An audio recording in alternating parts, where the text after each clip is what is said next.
had an interview with Mr. Alexander Benedict Cummings, and we're going to do an analysis of the interview.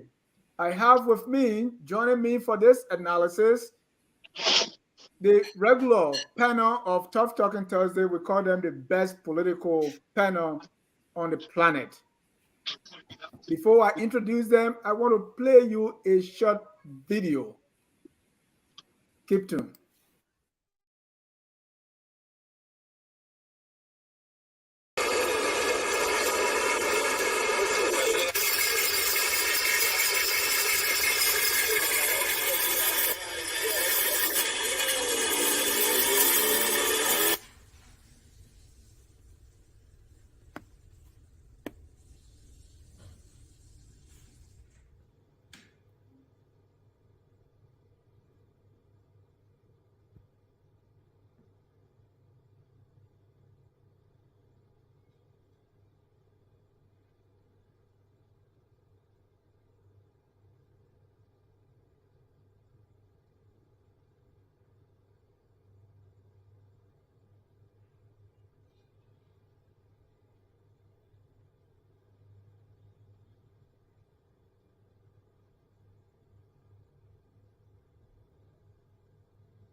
All right, welcome back to Focus on Mr. Gonglo, I was trying to give you a chance to fix this and you still haven't fixed it. But to do the post analysis on Mr. Cummings' interview, I have with me Mr.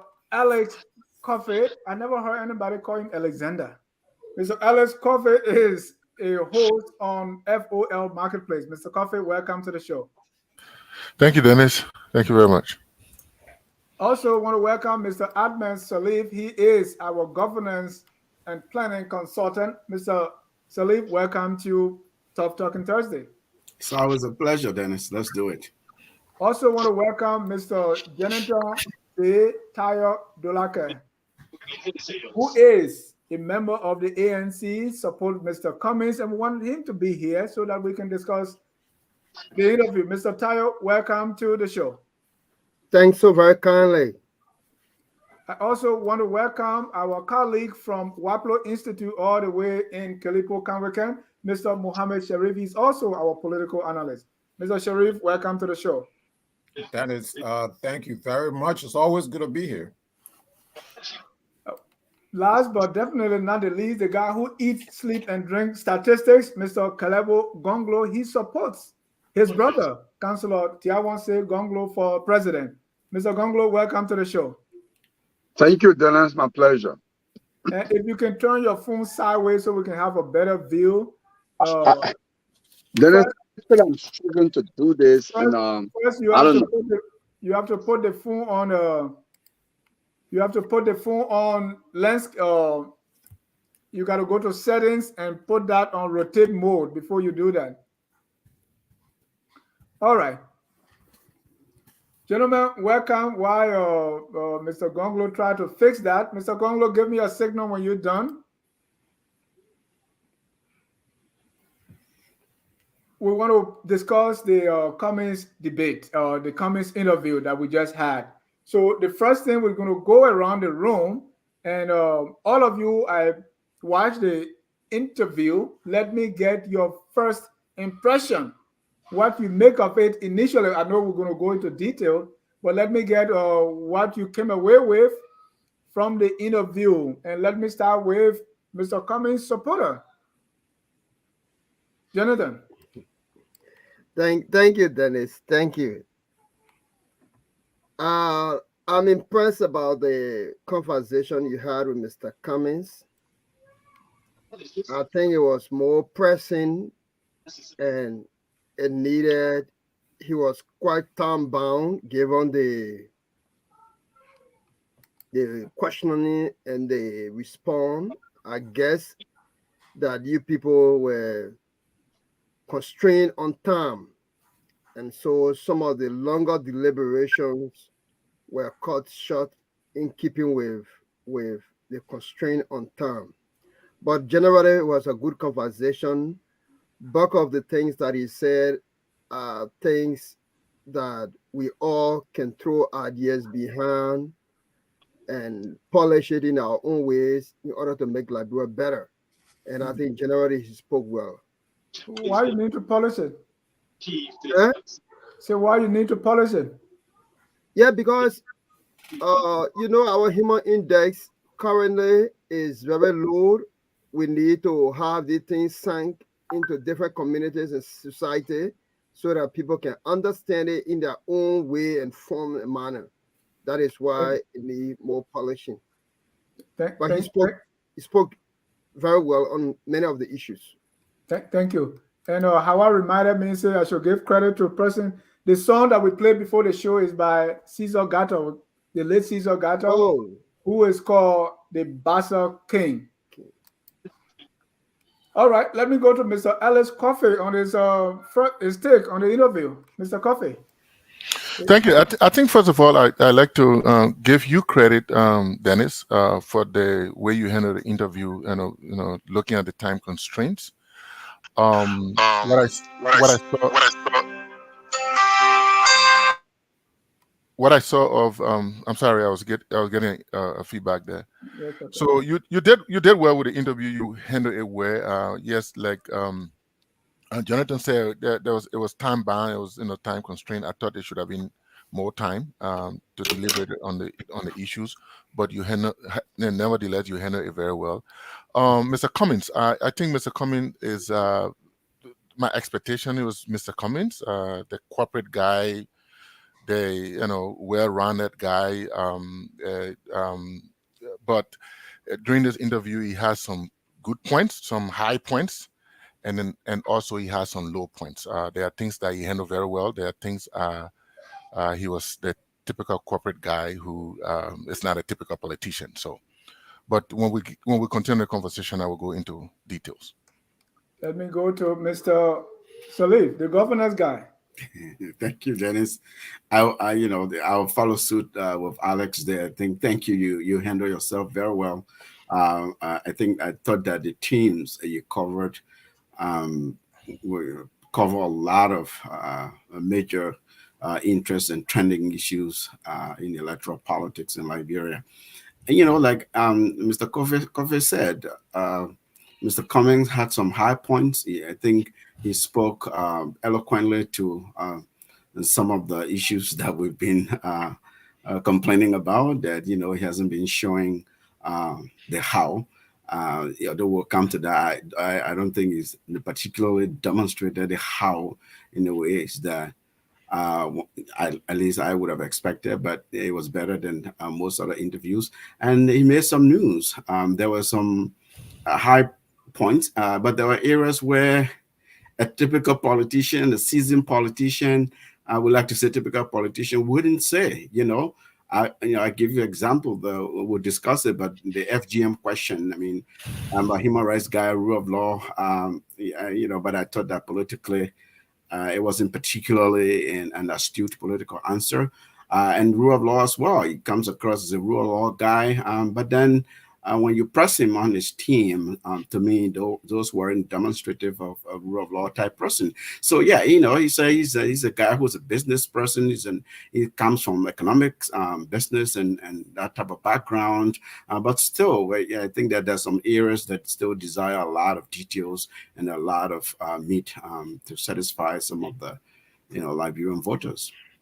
Thank you. Let me go to our political analyst, Mr. Sharif.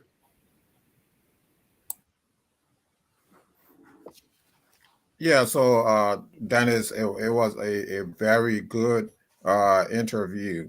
Give Mr. Cummings some credit.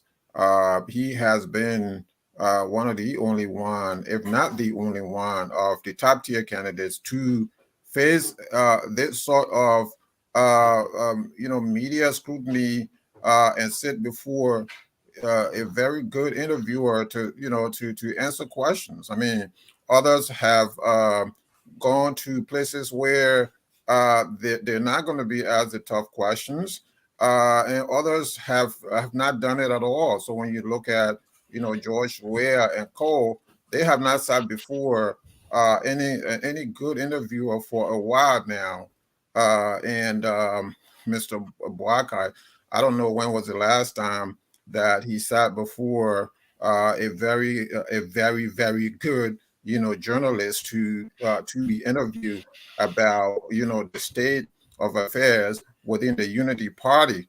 That being said, I thought Mr. Cummings' first 100-day prescription sounds to me like that's a 360-day prescription.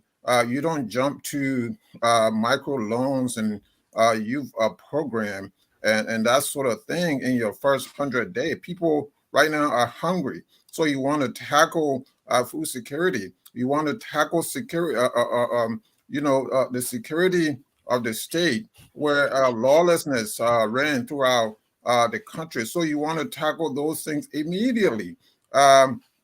You want to tackle the fact that people can travel to the southeast and different places immediately. So you want to tackle issues that can be addressed immediately. There are a host of all kinds of issues that can be tackled immediately. But when you talk about micro loans and stuff like that as your first 100 day, I don't think your priority, I don't think you have properly prioritized. So I think that he missed an opportunity to kind of go over that a little bit.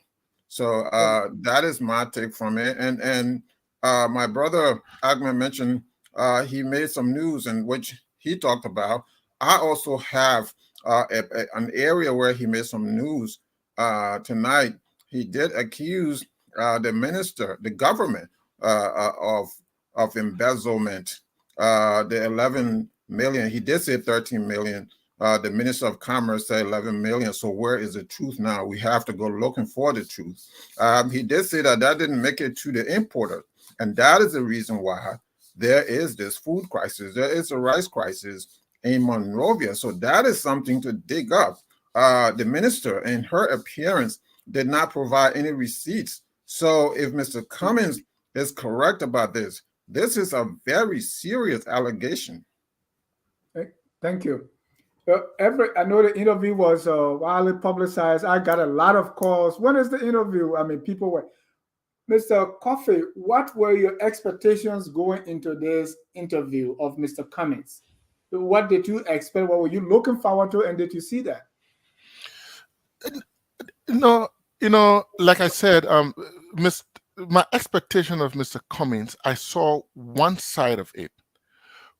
He sounded like a guy who is prepared. The normal corporate background, it sounded like a guy who has a plan, right? So when you ask him the question about his first 100 days and you came back with the economy, he said, well, you restricted me to 3 things. So he expanded that.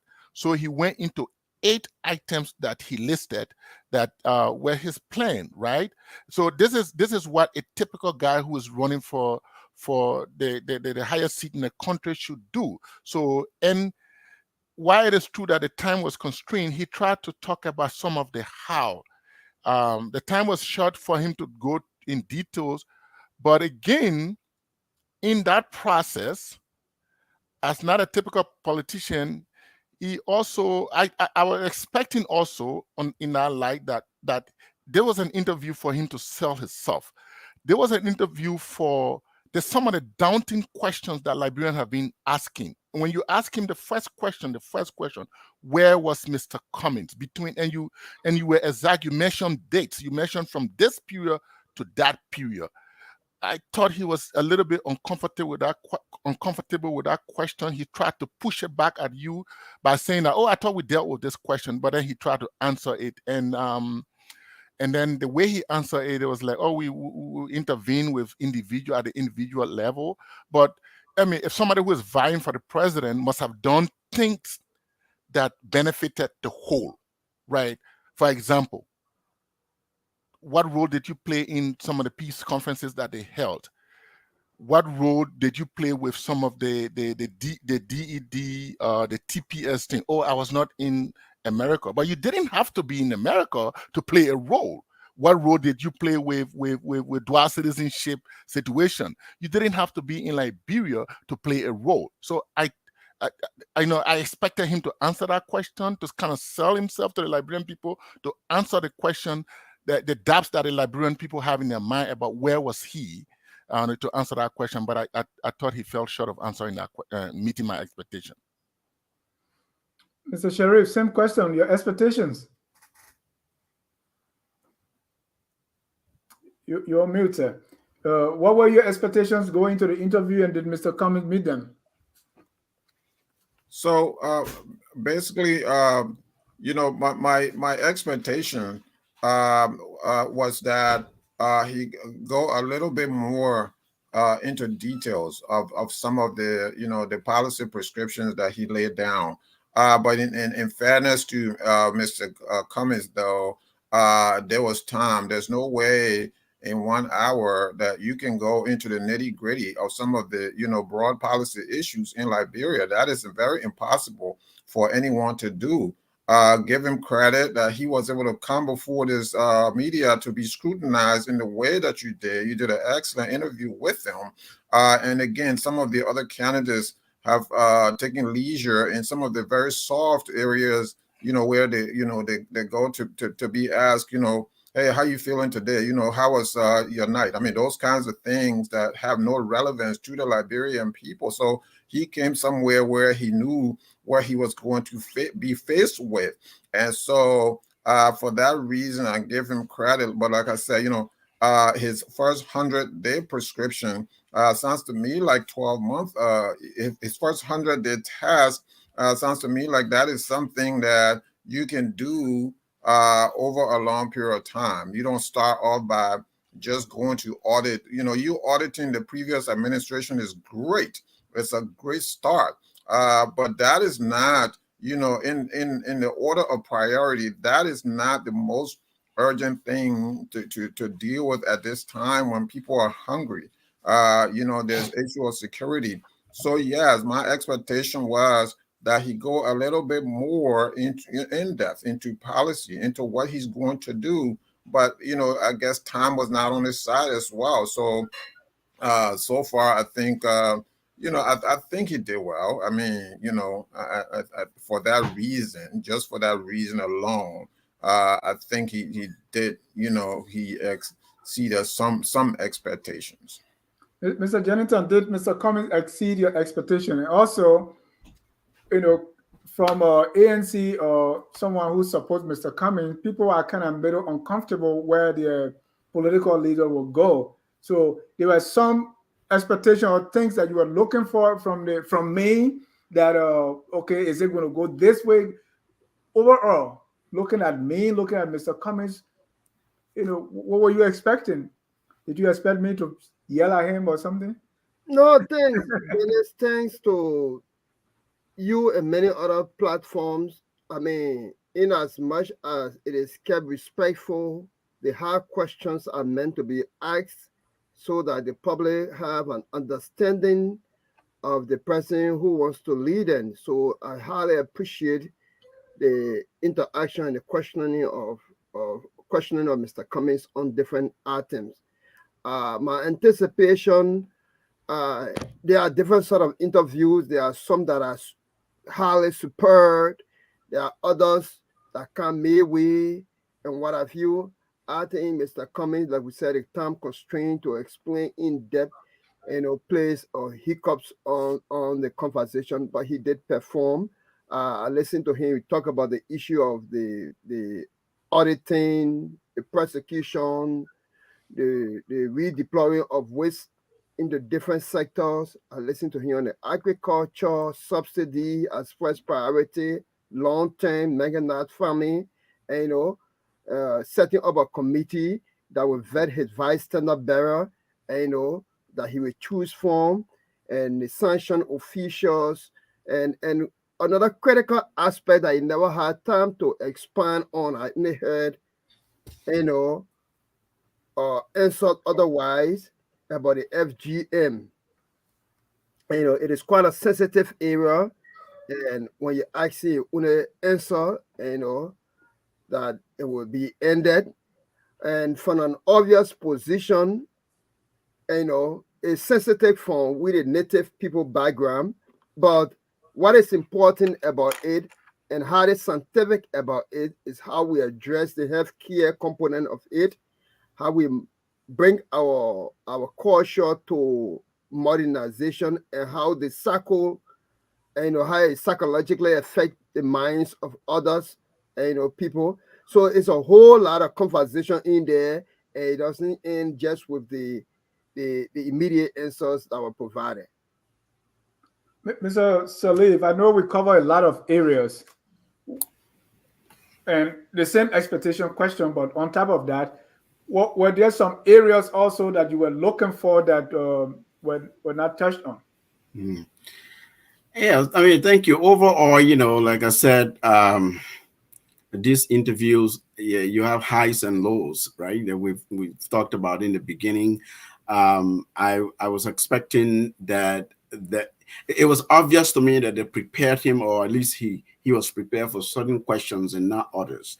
And some of the other questions, he seemed to have been taken aback a little bit, even pushed back a little on when you ask about where has he been all these years when Liberia was on fire, when Liberians were suffering in refugee camps, when Liberians who had the opportunity to come to the United States didn't have paper. They were struggling, thousands and thousands of Liberians.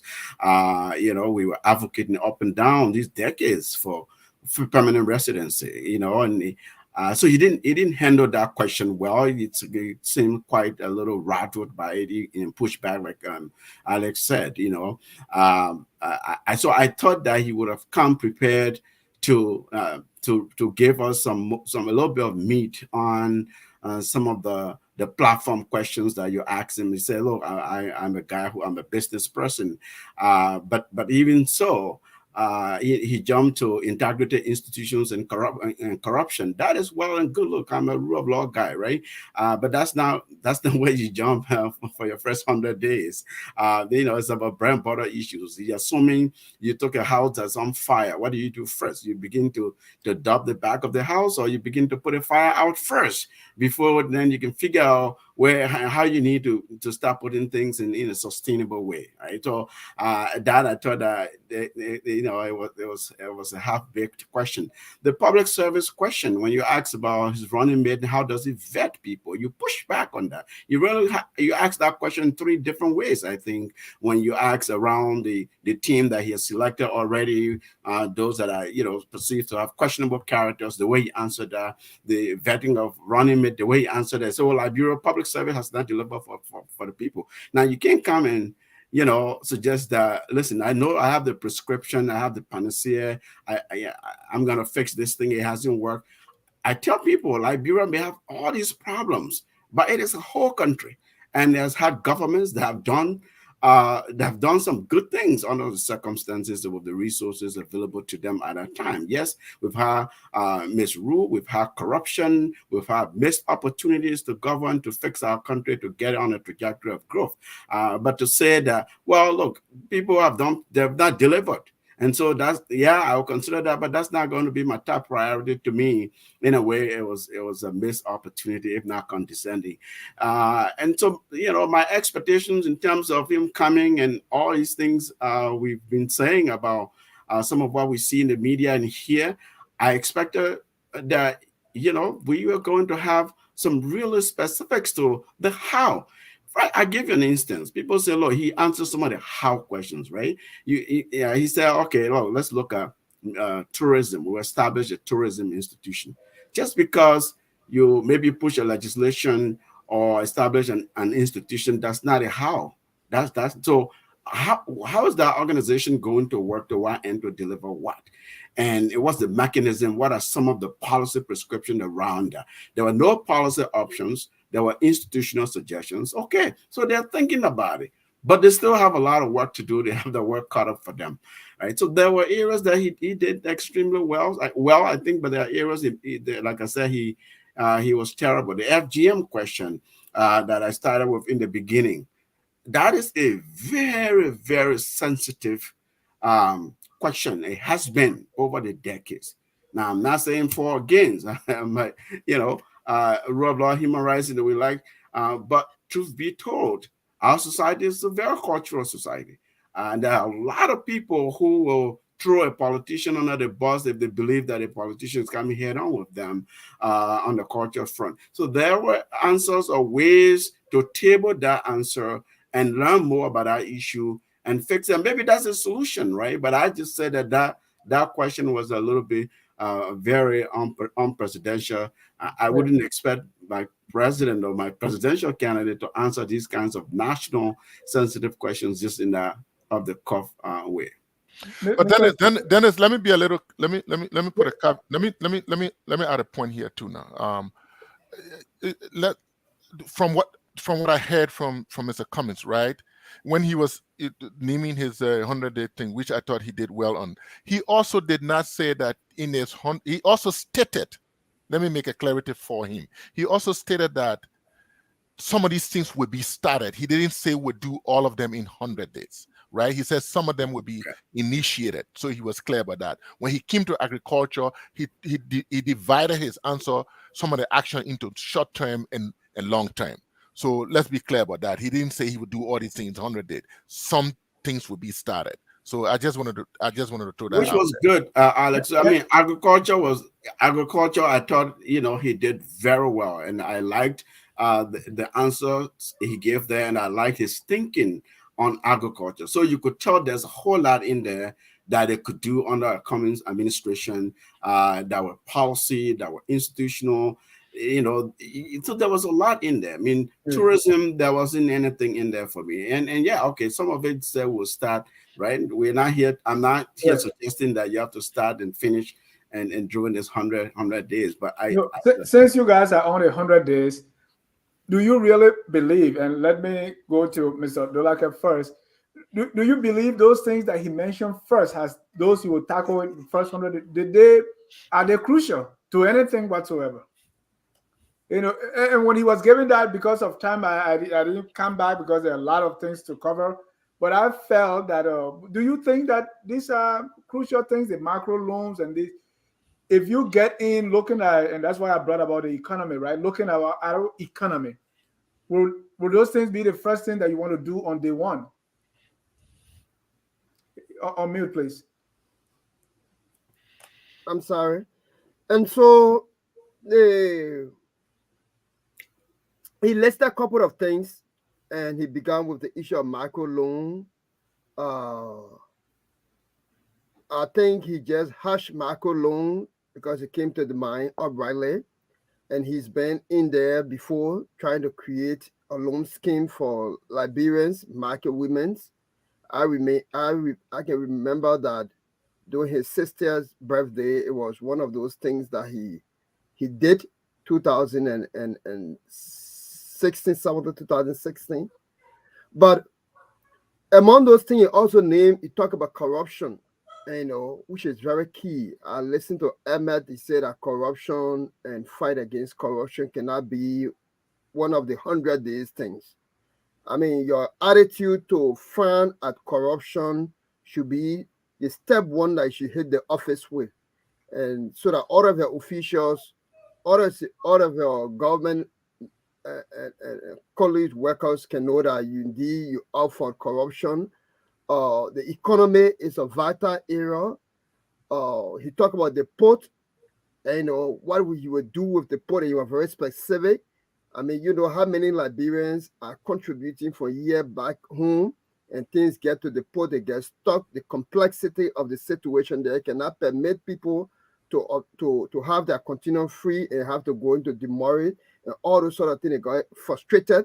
So there must be a strict jacket online rules, simplified, that people can go through easily and have things access. So those are things that he spoke about. Like I said, I think the interview, in my own mind, to be honest with you, Mr. Cummings came, in a more uh, he came out not in his more diplomatic manner in which he will lay out thing by thing, and because of the time constraint. It happens to myself. If I'm given limited time, I try to dunk in all the major points and somehow. But it says much about the too many different conversations he had at different platforms. But indeed, we cannot do everything in 100 days. Corruption is one major issue. System put into place is one major issue. And it comes to looking at different sectors. I remember just before I go, 2005, when Madam Sally took over 2006, she was making her rounds. Of course, you have to see to it our passport is redeemed. The image has been quite terrible. I mean, you got to look into that sector. You got to look at different areas. We cannot afford a game. Not what a president, not even Mr. Cummings, Councillor Gonglo, or any other person who may be elected. I mean, just on the average, that we Liberians will subsidize rice, then we tell them we cannot buy rice. We should not afford to go that route any longer, in as much as we are creating that subsidy. Thank you. So most of you touched on highs and lows. So let's go into that. What were some of the? Let's start with the highs of Mr. Cummings tonight. Mr. Sharif, you take a stab. So he did mention agriculture. So agriculture to me is extremely important. I mentioned some of the things that he made news tonight, right? So he accused the government, the Minister of Commerce, of embezzlement, $11 million. So as a communicator, so if I'm writing for a newspaper tonight, the headline tomorrow morning will be ANC leader accuses the Minister of Commerce of embezzling $11 million. That is going to be my headline. And then the other headline, somewhere in the paper will be the ANC leader disagrees with Senator Johnson. He did state that it wasn't $55,000, it was $25,000. So now this is something that this is something that needs to be further investigated. So either one of these are big, massive stories. So that was a high for me. Agriculture was a real high. I thought that the nitty gritties were left out there, but he should have delved into that, because his prescription is, we're going to reopen the agricultural bank. We're going to go back to LPMC. Well, we've tried those modules before. It didn't work. Liberia still is a heavily imported nation. Those didn't work. So what is the radical change that you are going to make as the new leader of Liberia? Should you get elected as the new leader of Liberia, what are you going to do differently from this administration that we have, from previous administrations? So to me, none of the candidates, it's not just Mr. Cummings, none of them has given you the prescription, the actual prescription, the radical change from previous administration. So we are all talking about, he didn't talk about the the subsidies that government continues to dole out to importers, which is a way of stealing the Liberian people's money. You saw the Minister of Commerce go sit over there, didn't carry receipts. Those are stolen money from the coffers of the government of the Republic of Liberia, and she's sitting over there, spewing lies and stuff like that. You come into a place, you don't have a receipt. There's no receipt. I mean, how can you sit there, and think that you are educated you're educated, better educated, better informed than all of these guys and these honorable people, and you're lying to them. You're lying to the Liberian people. There's no receipt. When was this money given to the importers? In fact, why were you? And I like Dylan's line of questioning. Some of the line of questioning, Edwin Snow and others, their line of questioning was fantastic. What were you doing at the United Nations with the UN General Assembly with the president? What were you doing, in the midst of crisis? So some of those things I thought Mr. Cummings should have come back to kind of talk about those things. The incompetence of the Minister of Commerce, the incompetence of the administration. He should have come back to those points over and over and again. Thank you. And I want to be, I watched Mr. Cummings when he appeared on an FM station in Monrovia, I think it's OK FM, and he was asked about the 55,000. From the best of my knowledge, I think he said yes. So today but I have to go back to that clip and watch it. So today I was a little shocked when he said, no, it's not 55, it was only 25. I have to go back to that clip. Jonathan, you remember that? He said 55,000 before, right?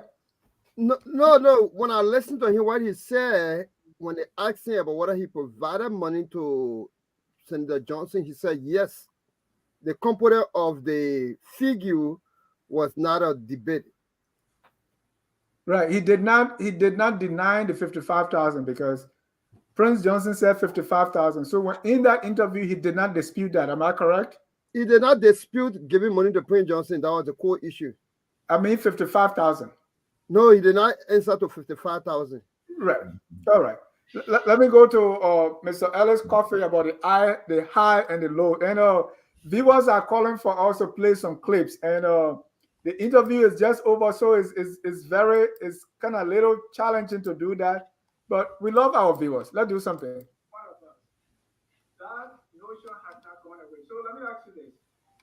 The period of 1990 to 2003, where was Mr. Cummings and what specifically did Mr. Cummings do to impact the lives of Liberians? And let me give you some examples. There were some peace meetings. What was your involvement? After the war, there were people trying to get help to Liberia, being it through ECOMOG or bringing an end to the war.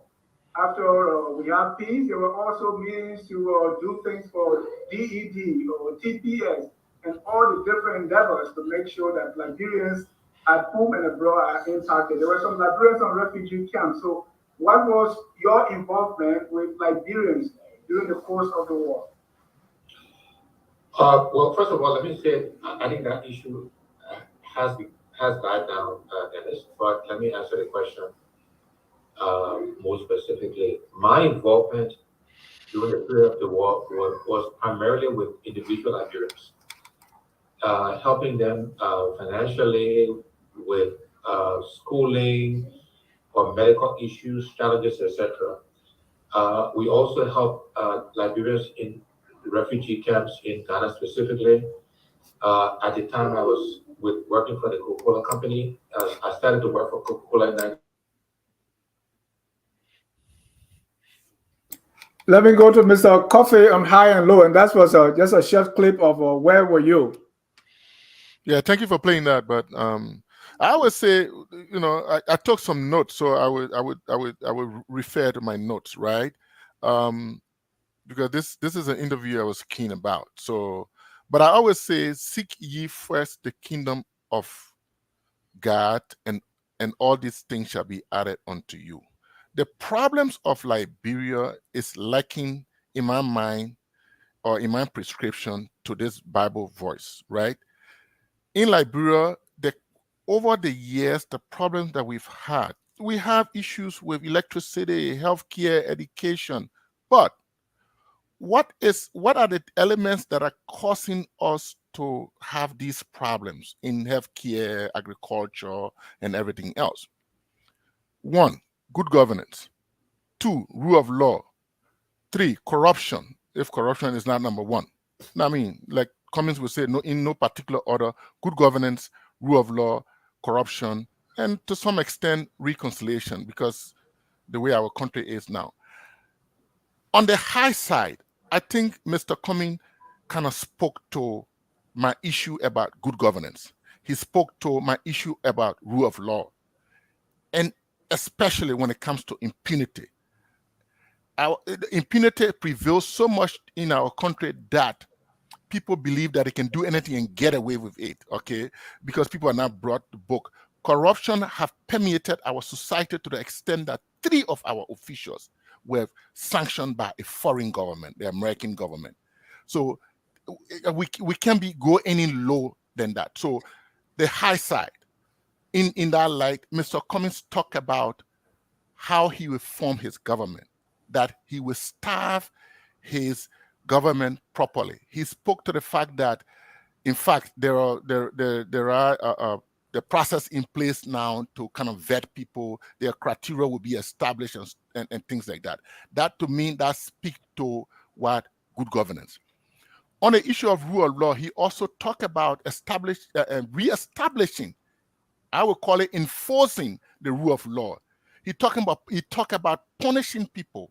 He's talking about stop the bleeding, stop the stealing. He's talking about stopping impunity. I thought he spoke to my concern about the rule of law. He also talked about fighting corruption. He talked about resourcing the integrity organization, GAC, LACC. And I mean, like it or hate it, I know my friend Mohammed tried to double down on that, but one thing we hold, Josh, we are responsible for, and he keeps referencing every bad thing is the Ellen government. But Mr. Weah, you failed to audit this government. This is something that has been daunting, Mr. Weah, all these years. If I'm appointed to anywhere or if I'm put in any house, the first thing I will do, I'll try to clean it up. So it's not going to happen in the first 100 days, but he will start that process. So he talked about fighting corruption. And that is where I believe that even in a short time he had, the 1 hour, he still talked about some of the how. He said resource the integrity organization. He says stop, those are some of the things that, but in that, he talked about that. When it comes to reconciliation, some of the things you didn't talk about the war crime code and stuff like that. You talk about SGB, sexual-based violence. I thought he spoke well about that. But again, when it came to female gender mutilation, you're talking about high. We stay on the high. Yeah. So So on reconciliation, I think some of the things that are causing reconciliation in our country, reconciliation issues in our country, is with the war crime, the fact that, of course, speak to rule of law as well, the fact that war laws are going free, walking free, and some of them taking high position. But at least he addressed the issue of sexual and gender-based violence. Thank you. And I thought he did well on that. That points to reconciliation as well. So those are some of my high. He talked about other things, but I mean the agriculture thing. But these points that I mentioned are the ones that stood up to me as high. Mr. Salif, what stood up to you as high with Mr. Cummings? Well, I agree with Alex's assessment because you have to look at the big picture of governance, right? And then you can fill in the blank. So he was very poised, first of all, as a communicator. He was poised. He was confident. He spoke very eloquently. He seemed to be on top of the issues and very knowledgeable. Whether or not he articulated a particular issue to somebody's liking or not, he was very knowledgeable and on top of the issues and had a handle on the domestic issues.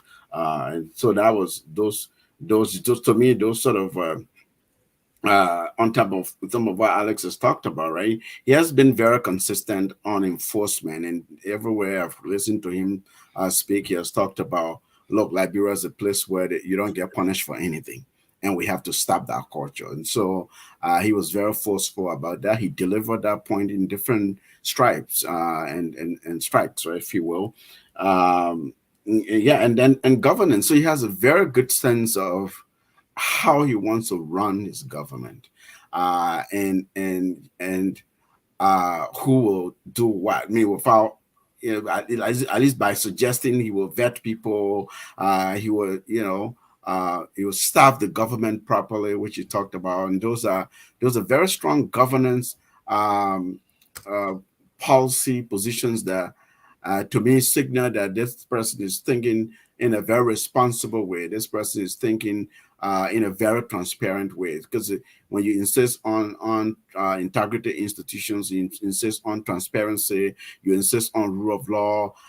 You talk about punishing people. You even joked. I thought it was. He said, "Look, he's always said that somebody close to him should do something stupid, and he will set example of that person." Yes. So it's really signaling to you here that, listen, there's no friendship here. If you think you're coming because you're my friend, you'll be in the government and you'll be corrupt and mess up, you'll be in the wrong government. He has said that many times, and he's restated that in different ways here tonight. So, and to me, those you have someone like that as your head of state, someone who speaks very eloquently to the issues, who it seems to me that it doesn't take a whole lot to prep that person on a particular subject area that he's not an expert on, that he doesn't hold expertise in. He tells you that, listen, here's my area. Okay, here's my area. This is what I know. This is what I grew up in, and I've done all my life. However, generally he demonstrates to you that he's a leader, right? I mean, you can counsel this man on rule of law issues. You can counsel him on governance issue or on other international corporation matters. He will grab it. He will deliver for you. You can place him at the United Nations and put a script in front of you. He will deliver the script eloquently. He will put nuance to it, right? I mean, so those were to me, those were highs in terms of leadership. I could see a character of somebody who, if he has the right team, and it seems like he knows how to put together the right team. Though there's been a question about the recent team that we've seen, right, which we've been criticizing. Yeah, but to me, in terms of the delivery and the being poised and showing knowledge on the issues, I consider those as highs. And then again, on the specifics of the sort of broader governance issues, how he set it up, I really like those aspects in terms of highs. Let's go to the lows. Let me bring in Mr. Coffee. Yeah, thank you. So again, when it comes to the low side, I will start with the low high, right? So or in the middle there. So he spoke about tourism. I thought he spoke well. That's one of the things that we should look at. But the issue about establishing a separate tourism agency, you don't start like that. We already have Ministry of Information, Culture, and Tourism. There's a unit in there. Work with that unit. So starting with forming another, separate institution, separate tourism agency, from the beginning. That will not. I will work with the institution as there. Tourism is all about promotion and promotion, marketing and marketing, and doing what is right to get the tourism on the road. So if the money starts coming, then you can now, because that institution you have to form, it's a weight on the budget. The people have to take pay and all that stuff. We already have too many institutions. Why it is a good thing, but I will not start there. So that's the high and low thing. On the paying on living wage, as a finance person, I thought that's a trap. So it's like Biden say, I will, forgive student loan now, and then it became debatable. Then different things start happening. So you kind of put your step in a trap when you say that, because you got a steady budget, in order to pay living wage for people. His intention is part of anti-corruption to ensure that people, civil servants, get paid well, so that it form an incentive to stop the stealing. But again, that is something that you got to study very well. But I thought it was a good thing, but on the flip side, it was a trap. Now, the lows, the real lows.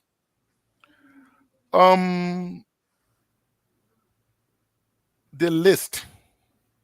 I thought he didn't do well. He was defensive on defending a list. You show the video with the former defense minister, his role. I mean, and then you also pointed to the fact that the whole thing about doing the same thing over and over and getting different result is insanity. Mr. Cummings says that all the time. But you can't start by, yes, he tried to defend that. This is election. You're trying to win an election, and perception in election counts. So you can't be making mistakes and justifying that, oh, when I win the presidency, I will make sure that people, yes, that's good. But that is when you win the election. But right now you have to do everything to win the election. So you can't start creating perception problem, right? Already you can't answer the clearly answer the question, where were you, right? And you're trying to sell yourself to the people. Then you're creating errors. To me, I call them errors. Those people can you said some people, is in his interview he said that some people choose to be in the background. Why you don't keep those people in the background, right? So I thought he struggled with answering the list. The issues at the current issue, some of the last question you asked him, I don't think he answered it very well, and you spoke to it. You keep giving all these speeches and no action. One day, Nyambli Kanga gets up and wants to have a demonstration. We are seeing press releases coming up from NEC. We are seeing some action. Press releases coming from the international community. You're seeing some action. So, Mr. Cummings, you gotta take action. You can't keep giving speeches. You've given speeches and nothing happened, but you still want to give speeches, right? And you give speech and you will see what happens. But Yomli is leading the pack. She's going to NEC tomorrow, and it's paying some dividend, right? Thank you. You know, yeah. So I thought those were some of the low stuff that Ahmed, some lows. Well, yeah, I think the public service thing, he didn't. It's still, to me, that the appearance of, or at least, some people say, "Oh, this shows elitism or some level of arrogance almost," to say, look, I mean, these people haven't delivered. What kind of public service in Liberia you guys a yardstick that you're going to measure by, right? I thought that was a missed opportunity. The FGM was a low. I also thought the list, he didn't handle the list well. I would have thought he would have come very prepared, fix any backlash that his team had heard and he himself had heard, and people reach out to him directly. Because initially, remember, after that list came up, we came on and I said, this is signaling, right? They've been very strategic here. They're throwing this out to see how the public reacts, and then they come back and correct that. He tried doing some of that. He said, look, the key point to underscore here is initial. So this is the initial team here, right? But still, you press him on. You say, well, but listen, you said you want to build a big tent, and you didn't bring in your limo, you didn't bring your LPC, you didn't bring this other person. This one group here, in fact, here's the record of that one group. And then you show him that record. You say, and then these key figures, you have them under your tent. What does that say? He said, look, we want to win an election, and we can win an election with only the good people. To me, I thought that was the lowest of the low, right? You can't come to a place and say, we can't do the same thing and expect miracle. We have to change it, and people almost get away with anything in this country. I'm here to fix that. And then you say, well, I can't win with only the good people. So, I have to bring the bad people. And by the way, when I win, these people know, in fact, they know that they will have to follow the law. No friendship here. Come on now, look, we know how political organizations operate, right? Somebody comes in, they contribute their money, they go to their village and everywhere, they they shake the bush for you, and then you win it, and then you throw them under the bus. I mean, to me, if you continue to talk like that, we can almost even accuse you that you're looking down upon us and thinking that we're not intelligent enough to decipher these things. So I thought that was the law. Okay, people would disagree, but to me, I wouldn't have prepped him to demonstrate answer that way. Another big low to me was, look, you asked about expectation earlier, Dennis. This is the big platform. All right, you're coming. You have your vision. your platform, your manifesto of your party, your vision for Liberia. You want to be president of this country. Boom, boom, boom, boom. Here are these. And then, okay, so by the way, here's how this happened, this will happen. You kind of delineate them, lead with that. I know Alex and, lay out the highest in terms of the governance, corruption, transparency, and which I agree with, right? And those were strong. But I'm just saying systematically now, you've been doing this thing since 2017. You've had an opportunity to polish and repolish and go back, correct your mistake, and of course, correct and retool. I expect that you would have done that. Perhaps they have. But in this interview, he didn't come across as very coherent, consistent with here's my vision for Liberia. Here's my contrast. Here's why I'm better. Here's why I'm different. Look, I'm telling you, I'm the best in the pack. Vote for me because bam, bam, bam, bam. He didn't communicate in that light. He didn't show the vision. He didn't show me the how in those respects. Thank you. And to add to that is even when I brought in the Ava experience, right? That you fire Ava when you did this, I was expecting that because you look at some of us who are victims and lost people, right? So few people came up, I call them Grievous Seeger. One of them is a lifetime cultural ambassadors, decrying about some quote in a book, and you took action, but yet you're talking about people are dead, 250,000 plus. And anyway, let me go to Mr. Sharif for your lows. Jonathan, I'm saving you for last. If you even think that there's a low. Yeah, so the question with Ava Topa, his one-time right-hand man, whom he fired for the publication of that book, I thought he should have elucidated, here is my reason, or here are a set of reasons why I took that action at the time.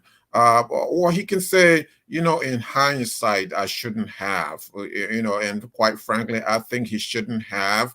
That book, was written based on info that, Ava had, has at his disposal. So I think that was a low. The other thing is that, previous colleagues have mentioned is the issue of the configuration of his first team. He said there's more names coming up. This is just the advanced team, where you have Daniel Che, Louis Brown, and others, and you corner him on that. He said you don't just win with good people, you win with bad people as well. That to me was a low. However, he qualifies it to say that, look, I'm for war crime. So I guess, if you are skeptical of him, there you go. He has given you a reason not to be skeptical, because he has now officially stated, which he has stated before somewhere else, that he does support, the setting up of a war and economic crimes court. So if a president Cummings does not do that, then he has broken his promise, his political promise. Now there's nothing to tell us that he's not going to break the political promise. These guys are big heavyweights. You're talking about Louis Brown. You're talking about Toga McIntosh, Gateway guys. Who have largesse. Guys who are going to significantly contribute to this campaign. So it'll be interesting to see how, you're now going to Somerset. You're not Somersault, I should say, that you're going to now drag these guys in court. That is something that, that's something that's, it'll be interesting to see. So that to me was a low. And then when Dennis, one of the great points that he made, I don't know if he realized it, and I continue to go back to that point, he should have hammered on that. The Minister of Commerce, this issue of, subsidy to the importers. We don't know if that money made it to the importers. I believe, I conjecture that money didn't make it to the importers. That money is a stolen money, now, between the commerce minister and the president of the Republic of Liberia, George Weah. And so he should have hammered that point, to the last minute of that interview, because that is a terrific point. So to me, the fact that he didn't do that, he just did that in passing, and I caught that. That is something. That's the way. If you talk to people like Ahmed, that's what they'll coach you. That's what they're going to tell you to do. You get to that point. You get to that place where your political opponent is wounded, you go after those wounds. It's like in a boxing ring. You see that mouth, you see your opponent, mouth is swollen, eyes are swollen, you go for that eye. So that is the thing that I think he's going to learn. Hopefully he's watching, these analysis, and he will pick up. I'm sure he does, he does follow these kinds of analysis. So I think that there are some lows. The other thing, lastly, is the agriculture. So when you talk about agriculture, I expected to see a more radical change than to say, I'm going to set up the agriculture bank. What about the agriculture brigade? What about all these people who are jobless, unemployed in Monrovia? How can you not set up an agriculture brigade? Government needs to take control. So if you ask me, if I'm president, government needs to now take control of agriculture. This is an emergency. This is an existential issue for the Republic of Liberia, and nobody is talking about these issues. Well, Mr. Cummings is on your show, at least, mentioning these issues. The Unity Party, I think the Unity Party is still in this context. I don't know where they're at with, Right. whether they're going. We're trying to get a VP Boakai. I hope it works. And if you are a handler of Mr. Boakai, please, we want him here on Focus on Liberia. We had Councillor Gonglo. We have Mr. Cummings 3 or 4 times now. VP Boakai, please come. Are you going to get Joshua as well?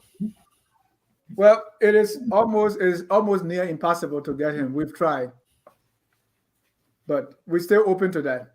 Why would you say it's near impossible, Dennis? You should invite the president. Try. Yeah, we've been trying to do that. Let me go to Mr. Jonathan Dolake on the low end. And Jonathan, you can move your body. I want to see that 6-pack.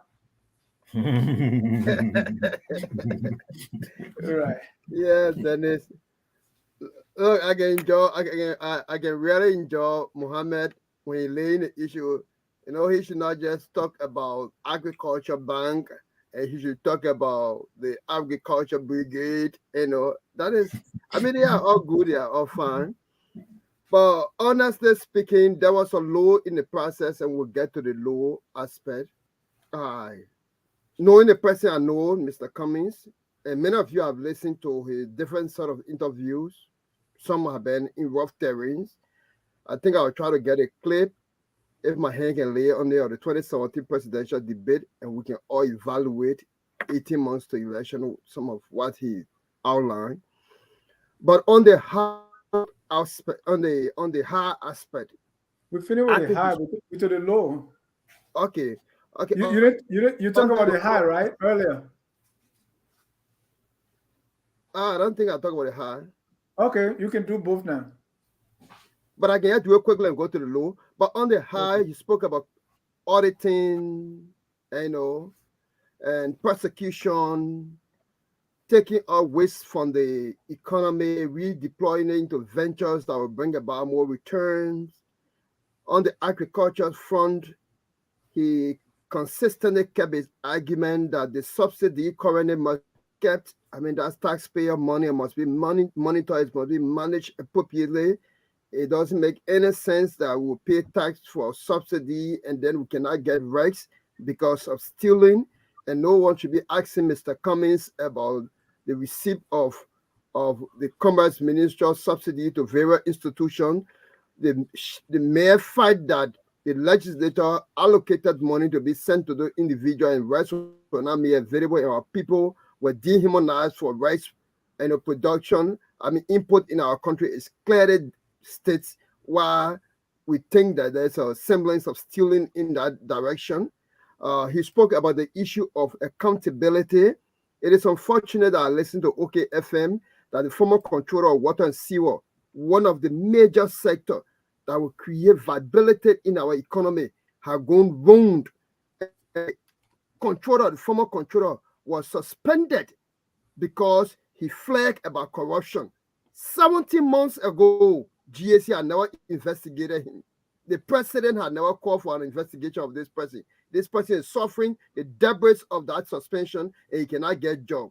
How can you serve this person justice? He was on OKFM.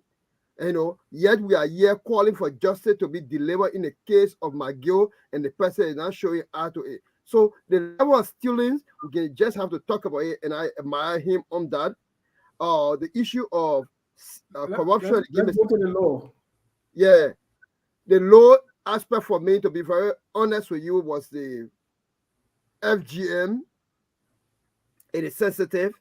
It is a careful conversation. It has the medical and healthcare portion of it. It has a cultural portion of it. We cannot derail our culture. That Mr. Cummings himself will not even agree to. I think he was more. He asked the question, but he was more focused. You asked the question, but he was more focused on the healthcare aspect than the cultural aspect.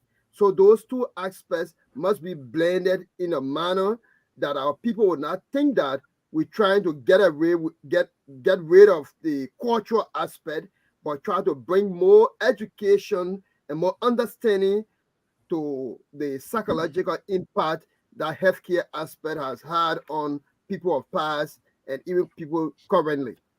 That is Right. my low aspect, to be honest. And that's why I disagree with most of you, because all you have seen is you want the man to be political. He said he's not a politician, right? He's a corporate guy, so he's very straightforward with his answer. So what is low about that? Anyway, Dennis, I disagree with that statement, actually, that I'm not a typical politician. This guy has been running for president since 2017. You're a politician. What's typical about politician? Is it that you haven't served in office, for 10 years or 20 years, or you haven't been elected in office before at all? To be a typical politician, you're a politician. You're navigating the political public space. A typical politician would say, for example, would not say to anybody that, hey, if you are coming to support me, Right. So if you are coming to exactly support me, why he did. But gentlemen, let me bring No, in. but Dennis, I don't. Answering such a question has nothing to do with typical politics, because even CEOs of multi-billion-dollar companies answer certain questions. They are measured. They measured how they answer certain questions. Yeah. If they know they're going to dig it, it's a heavy. It can weigh on this side. It can weigh on this side. They will measure the answer before they answer it. Sometimes they give an answer, but they don't give an answer. But yeah, some answers just play a role. Sekou Sharif is saying, Dennis, you have explained FGM. ABC was cut off guy a bit. Can't assume everyone knows the acronym. So he's saying, I agree with Sekou, because when you ask the question, he kind of like, then myself, I was asking about Dennis, what is FGM? I knew FGM. Okay, but Alex, are you telling me the presidential candidate doesn't know FGM in Liberia? Look, and then after the context had been established as GBV, gender-based violence and things like that. Look, to be honest, as an ANC president, Mr. Cummings understood. He did. But the answer that was provided was mostly targeting the healthcare advocacy aspect as to creating awareness in that direction. Okay, you want to put that spin, you want to put on anything else. Yeah, that spin is being measured. I can tell all of you here, Mr. Cummings will know they want our culture to be stopped. Period. That's not it. All right.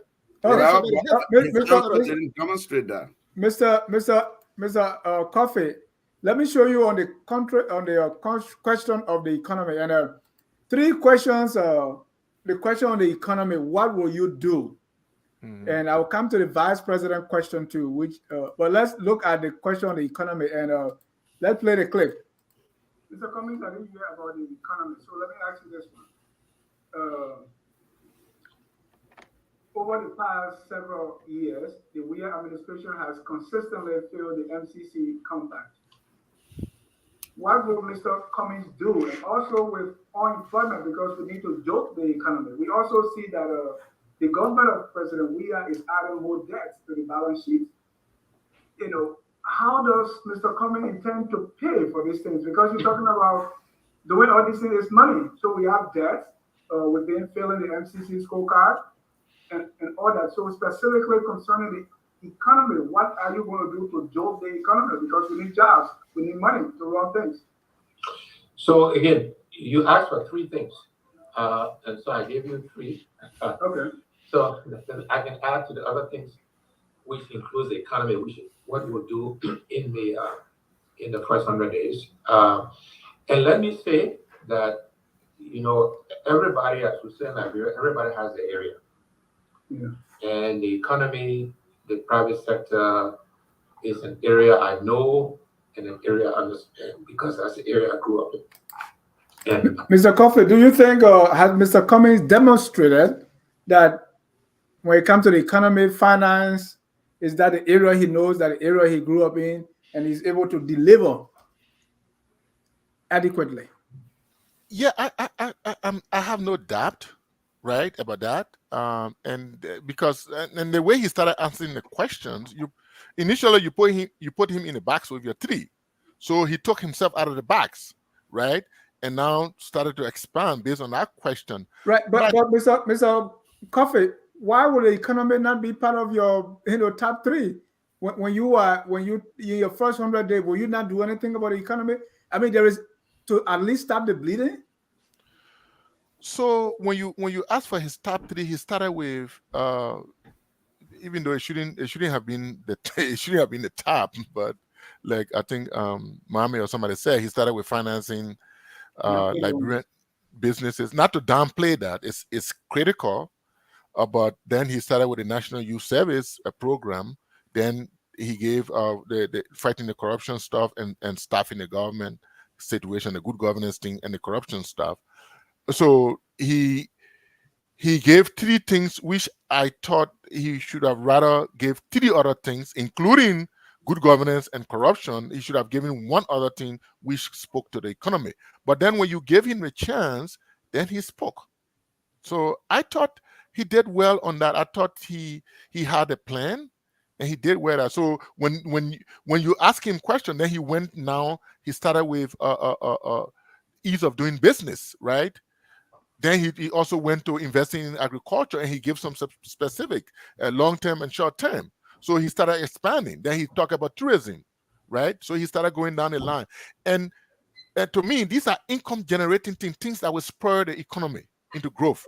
That will feed into agriculture. That will feed into healthcare and so he talks ease of doing business. He's talking about opening the private sector.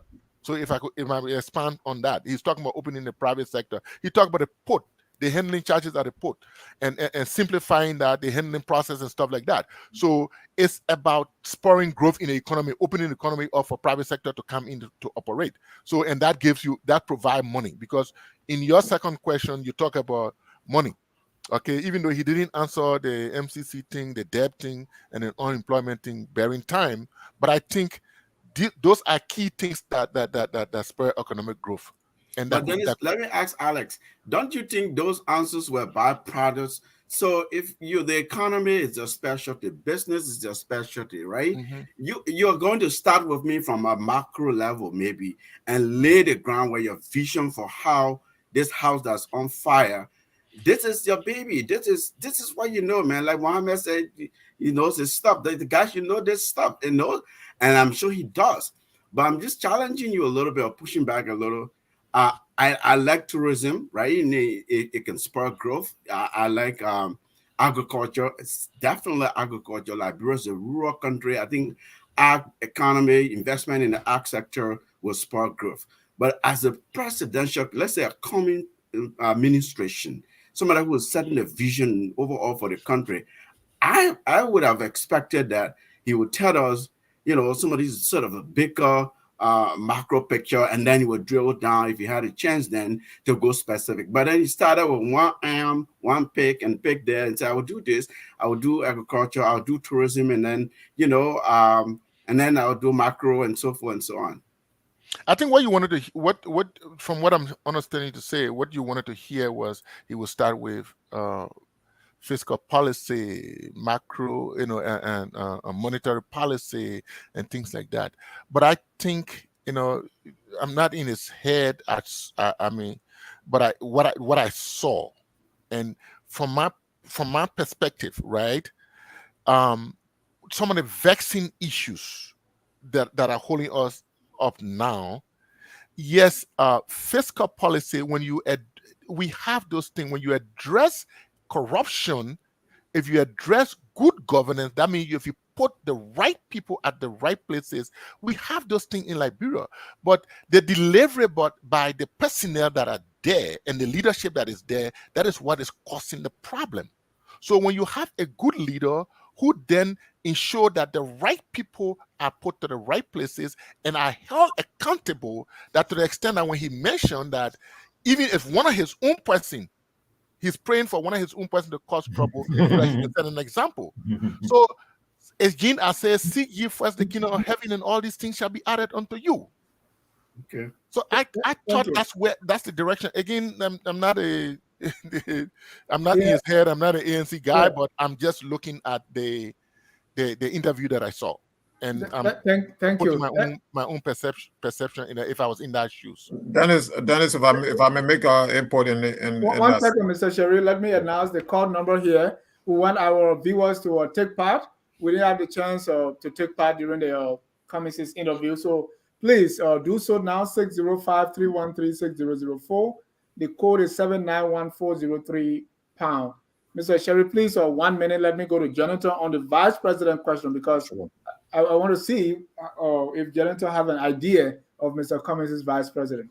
Sure. Go ahead, sir. So he has continuously mentioned civil servants, paying a living wage to civil servants. But I thought that, the fact that, he's not giving us any number, like what is the number you're looking at? What is, what are you talking about? So, he's a pay a living wage to civil servants. So that sounds to me that he's interested in a big civil service, which at this time is very troubling because we already have a massive civil service, a bloated civil service that that has gone out of control, and so this has drawn a lot of people to the center of politics, which is Monrovia. So people have left their farming communities, their rural communities. Everybody has converged onto the city of Monrovia.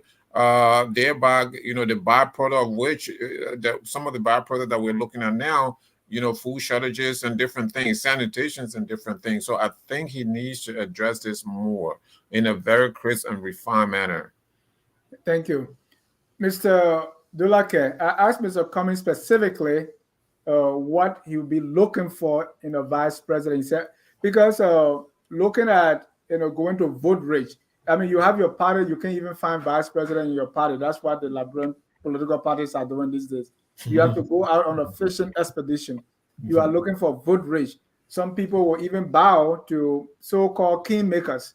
So, and then I asked him specifically using the Joe Biden and Obama example. So from what you heard Mr. Cummings saying tonight, where you think Cummings' head is when it comes to picking a vice presidential running mate? I think his mind is focused on inclusiveness. He has been saying this as of the days of the previous CPP. What does that mean, inclusiveness? Yeah, inclusiveness, that when the competition was there between he and VP Bwakai at the time in the CPP, and people were asking questions, he said that he will rely first on the leadership to provide suggestions to him from whence he will make decision, and he will provide them guidelines, and, and the team will come up with different attributes and different characteristics that may not necessarily be formed in him, but that will help to commensurate the efforts of his deputy. His deputy should be someone who will not be parked in a garage. A deputy should be someone who is ready to execute the one of the function. And even if he will be incapacitated, that deputy should be someone who can fill the void even in the immediate.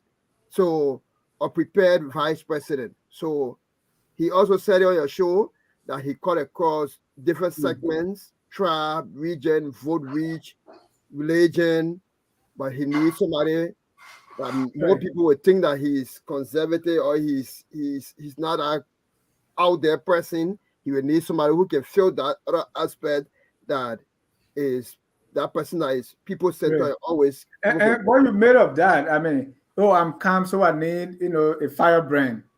Is really what you're going to look for a VP. What you make of that? Did that satisfy you?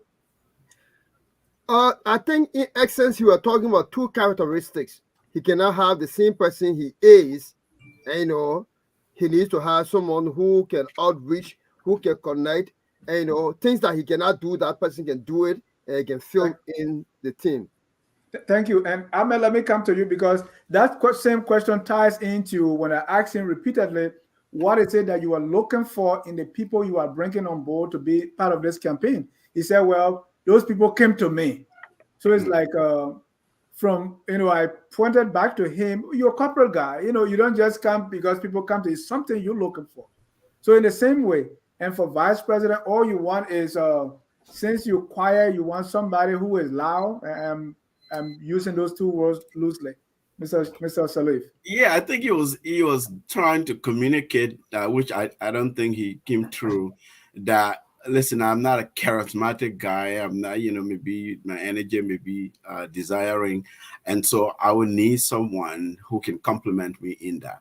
When you're looking for a running mate, yes, number one on the list is, can this person be president on day one? Should it become necessary? Do they have what it takes to be president? If you answer that question, yes, then you start looking. What else do they bring that I or my team or I personally don't have so that they complement me? It's not necessarily personal attributes. It may be policy. It may be area of expertise, right? It may be regional balance. It may be something that appeals to a large swath of the voters of the segment of the country. Again, that's sort of big picture. There are different layers. You can look at big picture, and I think the piece he hammered on more than anything else was that agreeability. And we have to understand each other. We have to be able to work together. Of course, people everywhere around the world, people ask for that, right? Because you don't want somebody who you cannot have a working relationship with, but to sort of zoom in and focus on the personal attribute. Look, I'm a low energy guy. I'm not charismatic. I'm introvert. And I would want somebody like Mohammed Sharif, who's verbose, who's out there, who's to me that was a low for me. I said, okay, come on now. Is this that executive thinking, executive president, somebody who is telling me, look, I want someone who, when I'm not in the country, can execute. When I send them abroad, can execute. When they appear, they're the representative of Liberia. That's the kind of person I'm looking for. But because Ahmed Salif is this, and therefore when I didn't even listen to them. I'm like, okay, so what's this? What is he talking about? All right. Let me bring in our callers here. The first caller is Mr. Sekou Sharif. Sekou, you are live. Let's use 1 minute. You don't even have to say hello to me. Just go straight to the point. All right, Dennis. So I want specifically to talk about the economy, right? The whole idea that Mr. Cummings did not do well in his explanation of how he's going to move the economy, I thought that really was the strongest point in his interview. Most politicians will just give you blanket response, or will change people's life. We will do this. Mr. Cummings went straight for the economic triggers. I think Alex was even talking about some of those things. You need to expand the revenue base. You need to generate new revenue. Agriculture is one area we can do that. Look at places like Jamaica. Tourism. Tourism is another area we can inject fresh revenue into our system. So if Cummings giving you those specifics, and your post-analysis says, oh, he didn't give any specific, Ahmed, I agree with you. Broader monetary policy and fiscal policies, those are broad-based policy. But you need economic activity to be able to trigger those policies into effect. So if Cummings goes and talks about economic activities, and then we fought him for not speaking well on the economy, I think we need to be fair to him on that area. But I think my 1 minute is over, so I will stop there. Thank you. Thank you. Let me bring in Evans. We have so many callers, so callers, please be brief. Evans, quickly, please. And panelists, please take your notes. Thank you, Mr. John. I think you did a great job with the interview. Quickly, I want to say his high points for me was the agriculture plan that he has. Whoever he has, advising him on agriculture is doing a great job. I think he came out, he articulated, he knew the plan in depth, and he really laid out well for us to understand it. My worst part of the interview, which I think overshadowed the best part, is the fact that he is so nonchalant about having war criminals on his team. That really pissed me off, to be honest with you. And Mr. Dolake there, for example, who is from Yuma Compton, I'm a man from Grand Judah. So if you have a lot of MPFL people who kill a lot of our people, flip that around. If Cummings was standing with a lot of these Ulimo people who went to, who kill a lot of the people from Nima, or even the AFL people, how would he feel about it? Some of us who are on the fence, that's a big turn off for some of us. And I think Mr. Sharif, he had a point in the show tonight where he really hit that on the head. And I appreciate that. Thank you for taking my call, Mr. John. Great interview again. Thank you. Let me go to Mr. Paul. Don't say Paul. Go ahead, sir. Yeah, thank you, Mr. John, for taking my call. Let me adjust my brother. I just left the phone just to become myself from President too. No, I'm not saying anything. I'm just saying I'm disturbed by that statement. That I'm from President, you from Nima. I'm very disturbed by that statement. Mr. Cummings not going around looking and saying, oh, you Robocat, no, let's stop that. This was volunteer that came to him, so we shouldn't be doing that. But my bigger point is this, right? I want to speak to Mr. Delegate. Mr. Delegate, if you're listening to me, please. I hope, you guys can go back to the drawing board because tonight, again, I'm not doubting Mr. Cummings' ability to do the job. But again, he cannot, govern until he wins. Okay? And in politics, it's about convincing people. I do not support Mr. Bongo, but for every time Mr. Bongo address issues, there's something in my soul that moves. Okay? This is very serious. Mr. Cummings has the momentum. But if he going like this, maybe like addressing the issue, I'm looking like, maybe he's tired or whatsoever, it could be a problem. You know what I mean? So I hope, because again, I've seen him on several occasions addressing the issue and a movement, but it's not consistent. Like one time in one of his interviews, he talked about, having a national development plan. Now, there's a movement where, we're coming with a real, development plan for the country to move it through the Congress. Now, there's a movement. But for some reason, he doesn't talk about it. And then one time again, he was in Maryland. Real quick, I'm begging you, please. One time he was in Maryland, he addressed the financial sector of the economy. That really movement, but for some reason, somebody is not really consistent. So I really hope we can find some consistency and let the ANC kind of find some good music too, please. Thank you very much. Thank you. Let me bring in Tavina Cole. Tavina, you're live. Go ahead. Good evening. Straight to the point. I think the interview was good. The post analysis was good. Speaking about the loans, I think some of those loans can be eliminated or reduced if Mr. Cummings is making time to come to these platforms, giving enough time, more than an hour. The country is very fragile. There are a lot of issues that need to be addressed. So coming for 1 hour is not enough. People want to hear from you. They want to hear more, even in detail, and not just gloss over things. So I think if there's anything that's a key takeaway for them, he needs to make at least 2 hours or more time when it comes to this platform. 1 hour, show thing is not going to work. I think one more for me, and I wrap with this, is the issue of when you ask him the question about the FGM, and he said he's going to eliminate it. And I in my opinion, I'm not going to sugarcoat it. It's a flat out lie. This is a systemic problem in the country. Of course, cultural issue. Even in Africa, that's a big issue in Africa. So your term of 4 years or 6 years, you're not going to do that. You're not going to do that. I think we have to say something that was more attainable, something that was reasonable. Otherwise, saying that ultimately going to hurt your political career, reputation, because it seems as though that promise will be broken. So thank you. Thank you. Let me call family. Call you live. Great interview, Dennis. I thought your questions were very professional, and I think Mr. Cummings overall did okay. A couple of areas that I was taken aback. The first thing that stuck out was his response about public service. It was really disappointing. There are a lot of profound changes that a lot of very good, devoted citizens have made in that country. Liberia exists today because of public service. Yes, we're poor, but if you haven't studied the country and understood the circumstances that got us where we are. You make these blanket statements that public service has done nothing for the country, and we're all, it's the poorest country, and it's the fault of the public service. I mean, that was really shocking to me.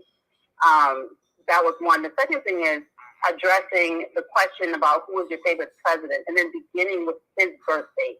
I was born and I saw Tubman, I saw Talbot. So it's only the presidents that he saw that he wants to address. He hasn't studied the country. He doesn't know what occurred in Liberia before he was born. So he will make such statements as since 1847 because he has no context. And that was really disappointing. The last thing quickly is when it comes to the issue of corruption, he kept saying theft. Corruption is not only theft. Corruption is also bribery. Corruption is, in fact, bribery is the apex of corruption. And most of the corruption that occurs in Liberia is through bribery and kickback. He didn't address that at all. He just kept talking about theft. And I would have liked him or any other public official to say they would have ethics classes and recurring classes, anti-corruption classes, and try to reorient people instead of just saying, oh, we're going to just punish the thieves, we're going to punish the thieves. What about educating people about ethics and what is expected of them at work and the proper conduct? These things are what we do here in the United States. That's what he did at Coca-Cola. That's what the Liberian people deserve, to be re-educated about what anti-corruption is, what their roles and expectations are, and some of these things would be what I would expect a former corporate executive to bring to the table. Thank you, Carl. Let me take Mr. John Maulo. Johnny, go ahead. You're live.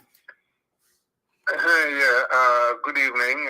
Good interview, Dennis, and good evening to your panelists there.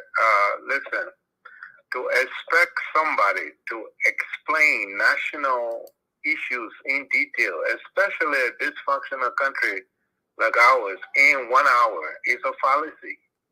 I mean, if I told you the quick brown fox jump over the lazy dog, there's a lot in there to be criticized, and there's a lot in there to be praised. We got to be objective in what we're looking for. Like the renowned journalist Hawkstrom said the other day, journalism is about education. If we come here to make a showcase of ourselves, then we're not helping the people who are depending on us to learn something. This man was asked questions of national issues. And what do you expect in 1 hour? Snippets of what can be and what's going to be. He gave you snippets. And we take 1 hour to criticize things that would take 10 hours to explain. We got to be real. Coming to your question about where was he? Where was he? Mr. Cummings was not always a millionaire. He was hustling to take care of his family. Mr. Cummings was hustling like every one of us, because if they asked each and every one of us, where were we? If we were not in the war, we were somewhere else, and we were not taking care of Liberian people. We were taking care of our families. So that's where he was, hustling to take care of his family. Thank you. And as far as this whole issue about female, what they call it, FGM or whatever, that is a cultural issue. And I don't think it's something you, Dennis, should have come to come out and ask somebody about. That's a very sensitive, very, very sensitive issue. Yes, Ellen Johnson Sirleaf brought them to a point where the Zoos agreed that they won't do it again, but they were still running away with people to go and do it. So for him to say that they will eliminate it, there's already a bedrock where they agreed to eliminate it. But they're not going to do it because it's deeply rooted in our culture, and we can minimize it, but to eliminate it, I don't know about that. So you say I shouldn't have asked that question in the first place? No, I don't think it's a polite question for our culture. It's not. All right. Thank you. Meanwhile, there's a 11-year-old girl, Tracy, who was kidnapped, and that was done to her. And you say I can't ask that anyway. Well, I know about a girl when I lived in France. Her mother, a Malian woman, did it in a bathtub. All right. And the people in the drain, in the what they call it, in the quarters, saw the blood and followed it to their house. And this woman is still in jail today. Thank you. But you So, say we, yeah, people do those things. you say we shouldn't People speak do about those it. things. That was my concern. But let No, me I take didn't say we shouldn't speak about it. We should speak about it in a context as sacred as we accept it in our culture. All right. Thank you. All right. Let me take on the last caller here, Hawa. Go ahead, Hawa. Yes. Thank you, Mr. Jad. Thank you for accepting me today. Usually, most of the time, I don't have enough time to call. I'm going to go straight to the chase, okay? For the people that are calling and talking, I'm going to speak in my colloquia because your station is aired in most counties, and our people in the counties are listening to you, even in Monrovia. So we'll speak colloquia here tonight. The men who talking about culture, which one of their body parts will not be removed, but they have bled, and they have bled to death. Let's go to statistics. Let's talk about the female genital mutilation, how it involves partial or total removal of external female genitalia or other injury. Let's look at what it does. There is no health benefit for girls and women. It has caused severe bleeding and problems, urinating, lethal sex, infections, as well as complications in childbirth and increased rate of newborn death. More than 200 million girls and women alive today have undergone FGM in 30 countries. In Africa, the Middle East, and Asia is carried out on young girls between infancy and age 15. It's unacceptable to take minor children and do things to them unsanitarily that will cause trauma, psychological effect to them, and even things when they become adults that they cannot perform with their partner, or a lot of psychological trauma. So when people say it's our culture, we have many beautiful cultures that we can teach our people, and we can do ads, we can do awareness to help them know the effect of how it destroys women and young girls all over. There are many countries who have banned this act, and nobody lost nothing. People's lives are still going on. It's unacceptable for men to come on here and say it's our culture. Which one is men in Liberia can create a culture now where we can move our body parts on them? Let them tell us. Let me go to the other section. When you talk about, I want a person in a candidate, and that's the reason why I like focus on Liberia, because they kind of remind me of CNN. You know, sometimes I don't agree with some of you guys' things, but as an independent justice defender, I've only seen Tier 1 say Gonglo, when you ask him specific questions about justice, he don't scratch his head, he don't waver, he goes to the chase. We want candidates to tell us. They should give us a mandate, because only justice is a precedent for Liberia. We don't want, if they are found guilty, we got new warlords working in Liberia now, past and present, and it should be unacceptable for warlords and their surrogates who have destroyed our nation to continue to serve. We got good Liberians all over the world who are capable, they are competent, they are conscious, and they are patriots. They are patriots. They can serve their country. So when we ask people specific questions and they cannot answer it, for us who are independent minds, who are activists, who are justice defenders, we would not accept it. We want candidates to come and they must tell us their intention for our country. We don't care who they are. That's why you see, that other Buka man, he would never do debate because he cannot tell you exactly what his plans are. We want them to be true to our people. Will you bring justice for Liberia or help or advocate? Because I believe in the establishment of World Economic Crime Court. Thank you so much. Dagu English. How are Dagu English? You forgot you forgot Dagu English. That colloquia said. English. English. Because there are a lot of young people now who have cell phones on them. Our people in as far as Nima County, Grand Cape Mas, Tier 1 district, they got cell phones. We must be able to explain these things and break it down. Thank you, Hawa. It make a woman shame that her body part is removed because somebody says it's a culture. We say no. Thank you. Dagu English. Thank you so much. All right, gentlemen, I will 1 minute each. Just take one of the callers' issue and just speak to that for 1 minute, and then we go into our Tabata session. Don't forget now, this is Tough Talking Thursday. So let me start with Mr. Salif. Your response to the callers, just take one. Yeah, I mean, I think the callers mixed bag here, sort of a reaction to how we saw the interview ourselves. Mr. Sekou Sharif, I listened, I hear you. He went, and I admit, I said this, he went I agree with Alex. He went to the economic drivers, agriculture. I'm a big investment person, advocate for that. But I'm, at that level, in government, there are levels, right? There's a presidential level. You speak to vision and what plans you have for action to back that vision. And then, the experts and specialists then will look at the different pieces to it.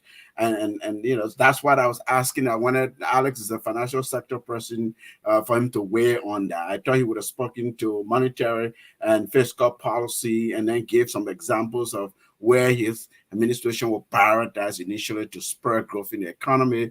It's about bread and butter issues, right? I mean, people are hungry. The country, there's high degree of fragility, as we can see in terms of security, physical and food security, and other types of security questions. So those, when we talk about macroeconomic, and we're speaking to those types of issues. And I agree with Howard on the FGM side, right? I mean, that for me at least, speaking for myself, when I said that was a politically sensitive question, so my point was the candidate wasn't measured, right? Because there's more nuance to that than yes, I will ban it, or no, I won't ban it. So that mine wasn't for or against banning it. So there's a whole lot in Liberia that we know the Zos and like Chief Zanzan Kawas and Kawa and others have stood in the way, and they really challenged the government even. So just some negotiation there as a matter of policy knowledge and how you would take such executive action. So I was looking at the candidates' preparedness and measure how they respond to these types of on the spur of the moment type questions. So otherwise, I overall agree, and I think that the callers agree with us.